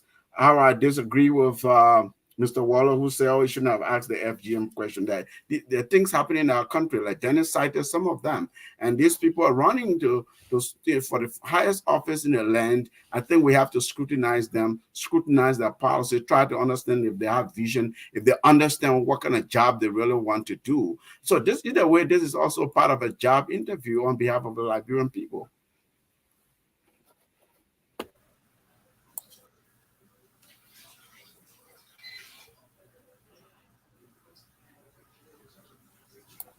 Mr. Sharif, your response to the question, 1 minute, please. Yeah, so I mean, I love Howard's passion about this, and it really speaks to a bigger issue, which I think her input really crystallized, and so it's a real issue, and yes, it needs to be talked about, right? It can't be swept under the rug, and that's not what I don't think this show is suggesting. But I do love her passion that she brings to this conversation. There was one of the callers, the one right before Howard said, if each of you is asked now, where were you? You will be somewhere during the crisis, during the armed conflict. You will be somewhere supporting your family. Well, you know what? I know Liberians who were doing unselfish things, even in the refugee camps and different settings that were very uncomfortable. I know Dennis Jha was doing great things for our young people. I know his brother was doing great things for our people. I know Joseph Sakor, who out of nothing put Liberian students together, and the first refugee schools in Zerikoria was to the instrumentality of this man who, out of nothing, such scholarships and stuff like that. I know people, guys, some of your colleagues, Dennis, who were involved with Club UNESCO. So I can go on and on and on. The number of people that I know that unselfish that went out there and assisted, so he's completely wrong about that. So the real question is, Mr. Cummings, between this period of the crisis, where were you? What did you do? And I don't think that the question was adequately answered, he said, on an individual level. So no one saw him in these refugee camps. No one saw him. Well, we didn't see him, right, in the territorial area. That doesn't mean that he didn't go, but there's no evidence of that. And so we're here speaking on evidence. We speak evidence based arguments and stuff like that. So yes, that's my response to the Carlos. Mr. Dolake. Yes, thank you. The quarter where I was, my mind caught about the quarter is the specific aspect of the thing Cummings, the team Cummings, he said clearly that it was an initial listing. He also mentioned that people have volunteered themselves, people who believe in him, people who believe in Alex Cummings, people who believe about what he stands for. It is not people that he believes in. It is not people past that he believes in. It is not the things that they are accused of that he believes in. But people who believe in his leadership have volunteered to help him with his process. And in that process that they have volunteered to help him with is to aim to bring war economics, quote unquote, that people can be accountable to a court system, is to end impunity, is to get rid of stealing. So if you believe in what he's saying, then you come to join his team so that you can help to change Liberia. And there where he mentioned about he's here to govern both the good and the bad people. And so it is not just about governing the good people. And for someone to say, that, for example, that it is only the NPFL people who are moving towards him, is aggregating the number of people who Mr. believes in Mr. Cummings. And I don't think we have that mathematical, strength to aggregate that. I also like to say quickly that when Mr. Cummings spoke about the public service that Call mentioned, he was speaking in the aggregate. That doesn't mean that Liberia had not made significant gains. Liberia had made tremendous gains in other areas. Liberia ended her own civil war with the help of other international partners. Liberia conducted elections, and there are many folks here who have contributed to Liberia. But on the average, we are a hungry nation. We are a desperate nation. We are down to everything. We are one of the poorest nations. If you aggregate it, have we done better? It is a question that my sister Cole needs to answer. And the issue about theft that he spoke about is just about, it is not to show an oblivion or a blind eye to awareness of corruption. That's not the intent.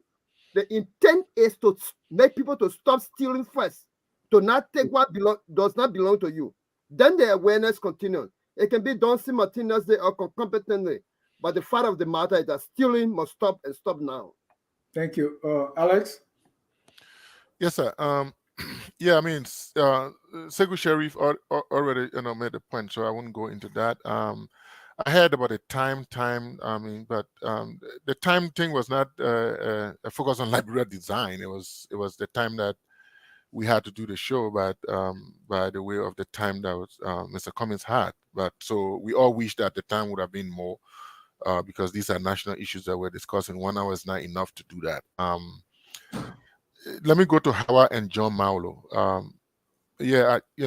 Howard, what we're saying is, we're not saying that we know some effort had been made during the I'm aware that efforts were made during Madam Seli's government about coming to a point but stay continue like Howard rightly said.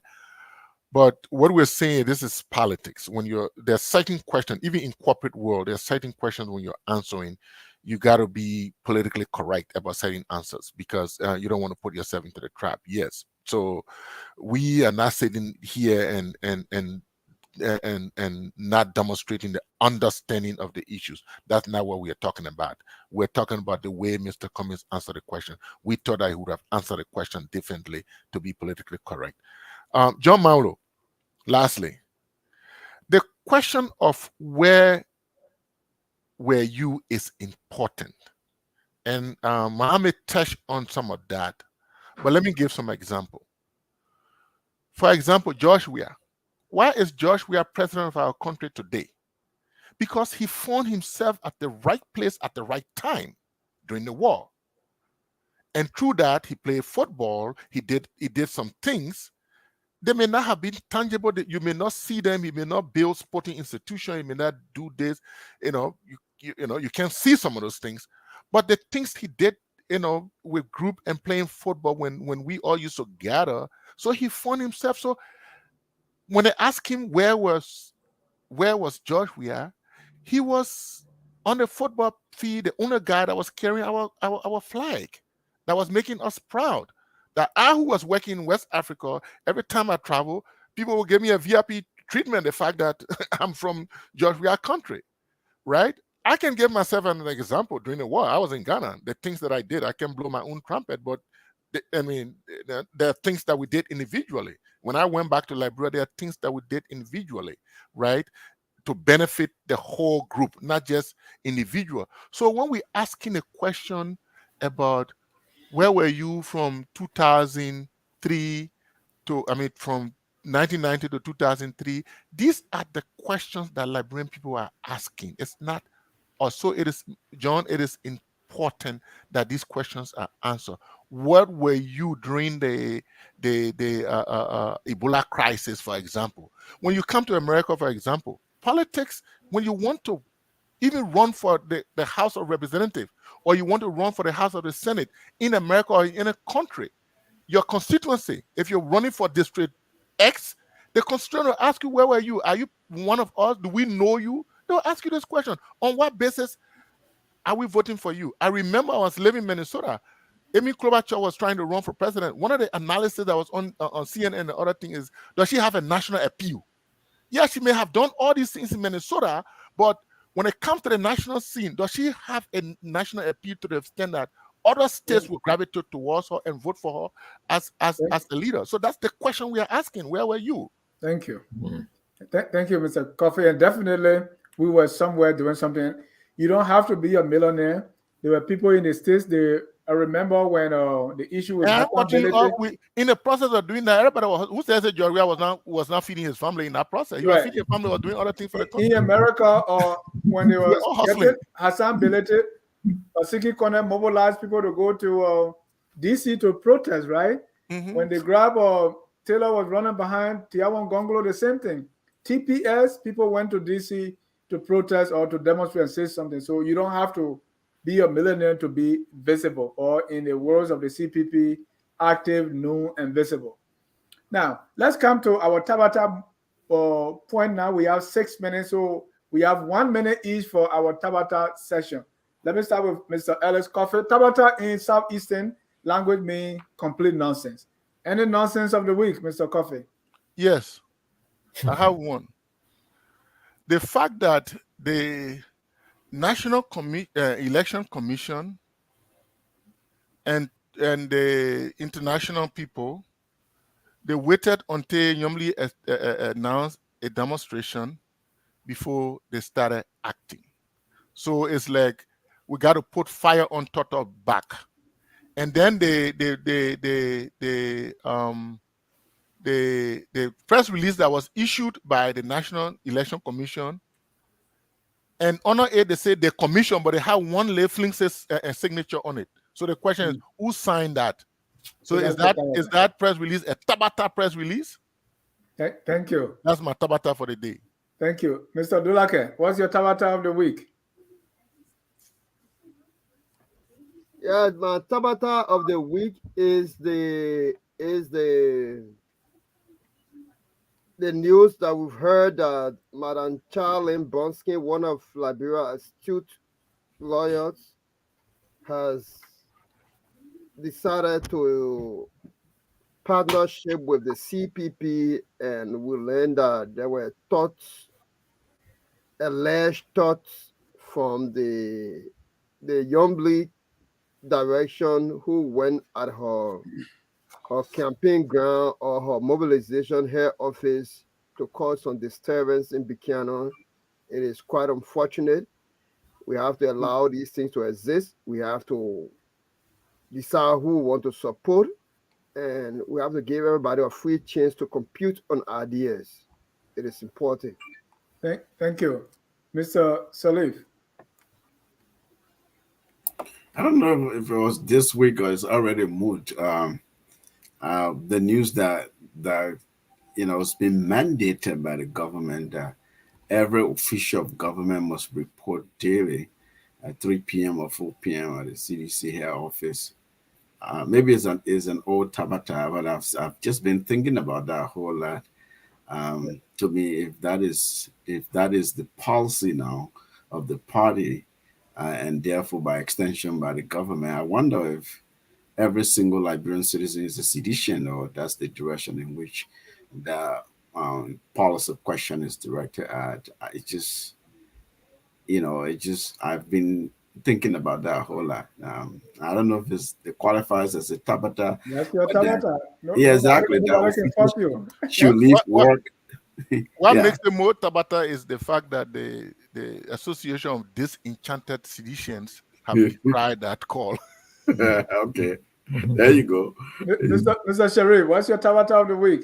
My tabata of the week. The recent Senate hearing with the Commerce Minister. It was great that these guys, for once, that I can praise them, that they took their responsibility seriously, and they were engaged in some serious questioning of the government's activity. Although I think that they should bring other ministers in, like the agriculture minister. But that's not the point I'm making right now. The point I'm making is during the deliberation, this kind of very serious deliberations, you saw sidebar conversations. These guys were noisy. The room was noisy. The president pro temp, he himself is having sidebar conversations. Yeah. He's making noise. I mean, like, what is this? Thank you. This is very, very disrespectful of the process. It's very, very disrespectful of the offices that they hold. Thank you. Sam Waller, my tabata of the day is Cummings' total and complete disregard for the feelings, thoughts, and lives of the 250,000 Liberians who lost their lives during the Civil War and their families. Do we have more tabata from our viewers here?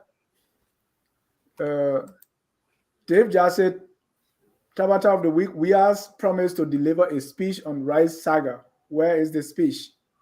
That's his tabata of the week. Any more tabata, or is my turn? All right. My tabata of the week is the tendency that we Liberians or our politicians always going somewhere else to find a vice president. What's wrong with your party? That to me is complete tabata. Let's grow our party so that we can have candidates, president, vice president from one party and stop the fishing expedition. Well, gentlemen, thank you so much. I have a quick prediction to make. All right, we have to do that in 30 seconds. I predict that Mr. Cummings, from what he stated here, and I don't know, I'm not aware, but I'm just doing a prediction from what he stated here. His vice president will be a female. And from the way I see it too, it will be from the corporate world as well.